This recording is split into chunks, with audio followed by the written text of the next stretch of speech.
ಆತ್ಮೀಯರಿಗೆ ಜ್ಯೋತಿಷ್ ಪಥ ಚಾನಲ್ಗೆ ಸ್ವಾಗತ. ನಾನು ನಿಮ್ಮ ಪ್ರೀತಿಯ ಅಜಿತ್ ಕಾರಂತ್. ಒಂದು ವಿಶೇಷ ಸಂಚಿಕೆಯೊಂದಿಗೆ ನಿಮ್ಮ ಮುಂದಿದ್ದೇನೆ. ಕಾಳಸರ್ಪ ಯೋಗ, ಇದು ಇತ್ತೀಚೆಗೆ ಕೇಳಿ ಬರುತ್ತಿರುವಂತಹ ಒಂದು ಯೋಗ. ಅನೇಕ ಮಂದಿ ಇದಕ್ಕೆ ಸಂಬಂಧಪಟ್ಟು ಭಯಭೀತರಾಗುವಂತಹ ಒಂದು ಸ್ಥಿತಿಯು ನಿರ್ಮಾಣ ಆಗಿದೆ ಮತ್ತು ಹೆಚ್ಚಿನವರು ತಮಗೀಗ ಕಾಳಸರ್ಪ ಯೋಗ ಇದೆ, ದೋಷ ಇದೆ, ಪರಿಹಾರ ಹೇಗೆ ಮಾಡಬೇಕು ಇತ್ಯಾದಿ ಅನೇಕ ಗೊಂದಲಕ್ಕೆ ಒಳಗಾಗಿದ್ದಾರೆ. ಹೌದು, ಕಾಳಸರ್ಪ ಯೋಗ ಎನ್ನುವಂಥದ್ದು ಪ್ರಾಚೀನ ಜ್ಯೋತಿಷ್ಯ ಗ್ರಂಥಗಳಲ್ಲಿ ಎಲ್ಲೂ ಉಲ್ಲೇಖ ನಮಗೆ ಕಂಡುಬರುವುದಿಲ್ಲ. ಆದರೆ ಆಧುನಿಕವಾದಂತಹ ಅನೇಕ ಜ್ಯೋತಿಷ್ಕರು ಈ ಕಾಳಸರ್ಪ ಯೋಗವನ್ನು ಬಹಳ ವಿಮರ್ಶೆಯನ್ನು ಮಾಡಿ ಅದರಿಂದ ಉಂಟಾಗಬಹುದಾದಂತಹ ಪರಿಣಾಮಗಳು ಅದು ನಿಜವಾಗಿಯೂ ಉಂಟು ಎನ್ನುವುದನ್ನು ಮನಗಂಡು ಅದಕ್ಕೆ ಸೂಕ್ತ ಪರಿಹಾರಾದಿಗಳನ್ನು ಸೂಚಿಸಿ ಹೇಗೆಲ್ಲ ಇದ್ದರೆ ಏನೆಲ್ಲ ಕಾಳಸರ್ಪ ದೋಷಗಳು ಇದನ್ನು ವಿವರಿಸಿದ್ದಾರೆ. ಅದನ್ನು ನಿಮ್ಮ ಮುಂದಿಡುವಂತಹ ಒಂದು ಸಣ್ಣ ಪ್ರಯತ್ನ. ಮುಂದಿನ ದಿವಸಗಳಲ್ಲಿ ಕಾಳಸರ್ಪ ಯೋಗದ ಕುರಿತಾದ ಒಟ್ಟು 11-12 ಬೇರೆ ಬೇರೆ ಯೋಗಗಳಿದ್ದಾವೆ. ಅದರ ಬಗ್ಗೆ ನಿಮ್ಮ ಮುಂದೆ ಸವಿಸ್ತಾರವಾಗಿ ಒಂದು ಸಂಚಿಕೆಯನ್ನು ನಾನು ಮಾಡುವವನಿದ್ದೇನೆ. ಪ್ರಸ್ತುತ ಇದೇ ಫೆಬ್ರವರಿ ತಿಂಗಳ 23ನೇ ತಾರೀಕು, ಅಲ್ಲಿಂದ ಪ್ರಾರಂಭವಾಗಿ 5/3/2026 ಇಲ್ಲಿಯವರೆಗೆ ಏರ್ಪಡುವಂತಹ ಒಂದು ಕಾಳಸರ್ಪ ಹಾಗೂ 18/3/2026 ಅಲ್ಲಿಂದ 30/3/2026 ಇಲ್ಲಿಯವರೆಗೆ ಏರ್ಪಡಬಹುದಾದಂತಹ ಉದಿತ ಗೋಳಾರ್ಧ ಕಾಳಸರ್ಪ ಯೋಗ ಎನ್ನುವಂಥದ್ದು. ಇದರಿಂದ ಏನೆಲ್ಲ ಆಗಬಹುದು ಎನ್ನುವಂಥದ್ದನ್ನು ನಾವು ಚಿಂತಿಸಿದಾಗ, ವೃಷಭ ಲಗ್ನ ಬಂದಿದೆ. ಈ ಕಾಳಸರ್ಪ ಏರ್ಪಡುವಾಗ ಮೊದಲಿನ ದಿನಾಂಕ ಅಂದರೆ 23/2/2026 ಕಾಳಸರ್ಪ ಯೋಗ ಏನು ಪ್ರಾರಂಭ ಆಗುತ್ತೆ, ಆ ದಿವಸ ವೃಷಭ ಲಗ್ನ ಬರುತ್ತೆ. ಲಗ್ನವನ್ನು ಆಧರಿಸಿ ಈ ಕಾಳಸರ್ಪ ಯೋಗವನ್ನು ಬಹಳ ವಿಶೇಷವಾಗಿಯೇ ವಿವರಿಸಿದ್ದಾರೆ.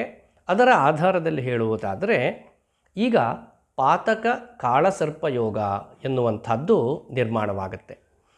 ಇದರ ಪರಿಣಾಮ ಏನೆಲ್ಲ ಇದೆ ಅಂದರೆ, ವ್ಯವಸಾಯ ಕ್ಷೇತ್ರದಲ್ಲಿ ಏರುಪೇರು, ಇದರ ಕಾರ್ಮಿಕರ ತೊಂದರೆ, ಎಲ್ಲ ಕ್ಷೇತ್ರಗಳಲ್ಲಿಯೂ ಕೂಡ ದುಡಿಯುವ ವರ್ಗ ಕಾರ್ಮಿಕರ ತೊಂದರೆ, ಕೊರತೆ, ಹಾಗೂ ಗಮನಿಸಬೇಕಾದ ಒಂದು ಅಂಶ ಅಂದರೆ ತಾಂತ್ರಿಕ ಕ್ಷೇತ್ರದಲ್ಲಿರುವವರ ಉದ್ಯೋಗದಲ್ಲಿ ಹಿಂಬಡ್ತಿ ಮತ್ತು ಕೆಲವರು ಉದ್ಯೋಗವನ್ನು ಕಳೆದುಕೊಳ್ಳುವಂತಹ ಒಂದು ಸ್ಥಿತಿಯು ಕೂಡ ನಿರ್ಮಾಣ ಆಗಬಹುದು.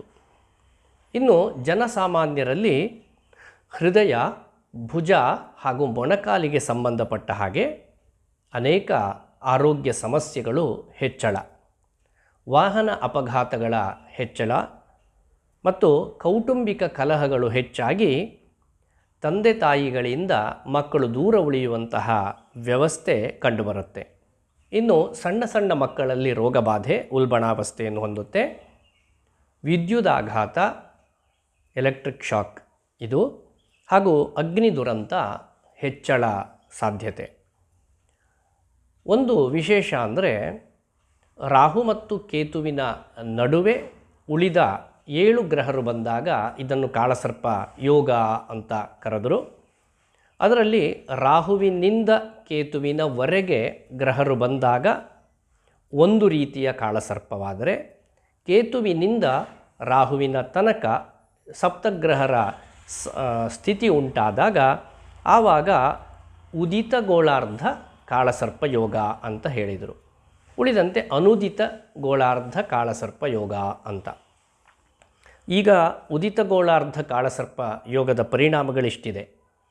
ಅದರ ಒಂದು ಮಹತ್ವದ ಬೆಳವಣಿಗೆ ಏನು ಅಂತಂದರೆ, ಪುನರ್ಜನ್ಮಕ್ಕೆ ಸಂಬಂಧಪಟ್ಟ ಹಾಗೆ, ಈ ವಿಷಯಕ್ಕೆ ಸಂಬಂಧಪಟ್ಟ ಹಾಗೆ ಒಂದು ವಿಸ್ಮಯಕಾರಿಯಾದಂತಹ ವಿಷಯ ಬಹಿರಂಗಗೊಳ್ಳುವ ಸಾಧ್ಯತೆ ಇದೆ. ಅದು ಆಸುಪಾಸಿನಲ್ಲಿ ಈ ದಿನಾಂಕಗಳಲ್ಲಿಯೇ ನಮಗೆ ಕಂಡುಬರುತ್ತೆ.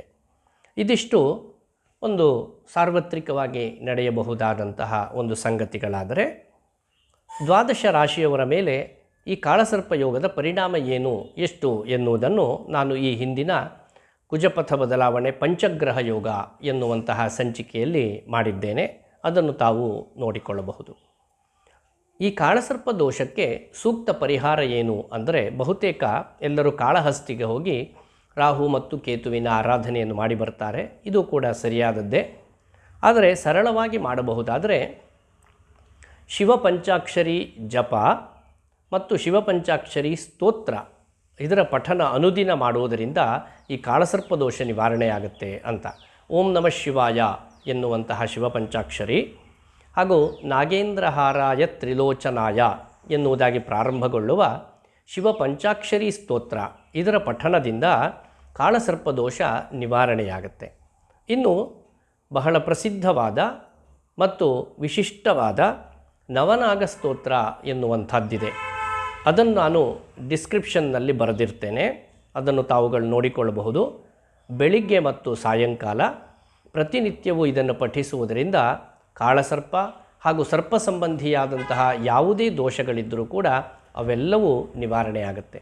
ಸ್ತೋತ್ರ ಹೀಗಿದೆ: ಅನಂತಂ ವಾಸುಕಿಂ ಶೇಷಂ ಪದ್ಮನಾಭಂಚ ಕಂಬಲಂ ಶಂಖಪಾಲಂ ಧೃತರಾಷ್ಟ್ರಂ ತಕ್ಷಕಂ ಕಾಳಿಮಂತಥ ಏತಾನಿ ನವನಾಮಾನಿ ನಾಗಾನಾಂಚ ಮಹಾತ್ಮನಾಂ ಸಾಯಂಕಾಲೇ ಪಠೇನ್ನಿತ್ಯಂ ಪ್ರಾತಃ ಕಾಲೇ ವಿಶೇಷತಃ ತಸ್ಯ ವಿಷಭಯಂ ನಾಸ್ತಿ ಸರ್ವತ್ರ ವಿಜಯೀ ಭವೇತ್.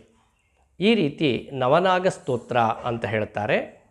ಇದನ್ನು ನಾವು ಪಠಿಸುವುದರಿಂದ ನಾಗ ಸಂಬಂಧಿಯಾದಂತಹ ಯಾವುದೇ ದೋಷಗಳಿದ್ದರೂ ಹಾಗೂ ಕಾಳಸರ್ಪ ದೋಷ ಇವೆಲ್ಲವೂ ಕೂಡ ನಿವಾರಣೆಯಾಗುತ್ತೆ ಅಂತ ಹೇಳಿ ಶಾಸ್ತ್ರವಾಕ್ಯ.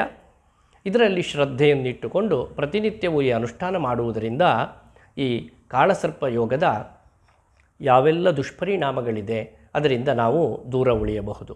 ಇನ್ನು ದ್ವಾದಶ ರಾಶಿಯವರಿಗೆ, ಅದರಲ್ಲಿಯೂ ಪ್ರತ್ಯೇಕವಾಗಿ ಕೆಲವರಿಗೆ ಜನ್ಮ ಕಾಲದಲ್ಲಿಯೇ ಅಂದರೆ ಜಾತಕದಲ್ಲಿಯೇ ಕಾಳಸರ್ಪ ದೋಷ ಎನ್ನುವಂಥದ್ದು ಹೇಳಲ್ಪಟ್ಟಿದ್ದರೆ ಅವರು ಕೂಡ ಈ ಪರಿಹಾರಾದಿಗಳಿಂದ ತಾವು ಸುಲಭದಲ್ಲಿಯೇ ಇದಕ್ಕೆ ಉತ್ತಮವಾದಂತಹ ಫಲಿತಾಂಶವನ್ನು ಕಂಡುಕೊಳ್ಳಬಹುದು. ಈ ಕಾಳಸರ್ಪ ಯೋಗದಿಂದ ದೋಷದಿಂದ ಎಲ್ಲವೂ ಪ್ರತಿಬಂಧಕ ಎನ್ನುವಂಥದ್ದು ಉಂಟಾಗುತ್ತೆ. ವಿದ್ಯೆಯಲ್ಲಿ, ವಿವಾಹಾದಿ ಮಂಗಳ ಕಾರ್ಯಗಳಲ್ಲಿ, ಹಾಗೆ ಉದ್ಯೋಗ ಕ್ಷೇತ್ರದಲ್ಲಿ, ಆರೋಗ್ಯದಲ್ಲಿ, ಮಾಡುವ ವ್ಯವಹಾರಗಳಲ್ಲಿ ಎಲ್ಲ ಕಡೆ ಬೇರೆ ಬೇರೆ ತಡೆ ಎನ್ನುವಂಥದ್ದು ಉಂಟಾಗಬಹುದು. ಆ ಎಲ್ಲ ದೋಷಗಳಿಂದ ನಾವು ದೂರ ಉಳಿಯಬೇಕಾದರೆ ಇಂತಹ ಪರಿಹಾರಗಳನ್ನು ಮಾಡಬಹುದು. ಇನ್ನು ಸಶಕ್ತರಾದರೆ ಸನವಗ್ರಹ ಮೃತ್ಯುಂಜಯ ಪೂರ್ವಕ ಕಾಳಸರ್ಪ ಶಾಂತಿ ಎನ್ನುವಂಥದ್ದನ್ನು ಮಾಡಿಕೊಳ್ಳುವುದು ಅತ್ಯಂತ ಸೂಕ್ತ ಎನ್ನುವುದಾಗಿ ಹೇಳ್ತಾ, ಕಾಳಸರ್ಪ ಯೋಗ ಅಥವಾ ಕಾಳಸರ್ಪ ದೋಷ ಇದರ ಬಗ್ಗೆ ವಿನಾಕಾರಣ ಭಯಭೀತರಾಗಬೇಕಾದ ಅಗತ್ಯ ಖಂಡಿತವಾಗಿಯೂ ಇಲ್ಲ. ಎಲ್ಲ ದೋಷಗಳಿಗೂ ಒಂದು ಪರಿಹಾರ ಇದ್ದೇ ಇದೆ ಎನ್ನುವುದಾಗಿ ಒತ್ತಿ ಹೇಳುತ್ತಾ, ಇನ್ನೊಮ್ಮೆ ಈ ಕಾಳಸರ್ಪ ಯೋಗದ ಕುರಿತಾದ ವಿಸ್ತಾರವಾದ ಸಂಚಿಕೆಯೊಂದಿಗೆ ನಿಮ್ಮ ಮುಂದೆ ಬರಲಿದ್ದೇನೆ.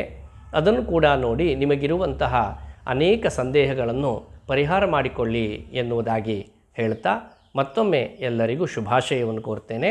ಧನ್ಯವಾದಗಳು.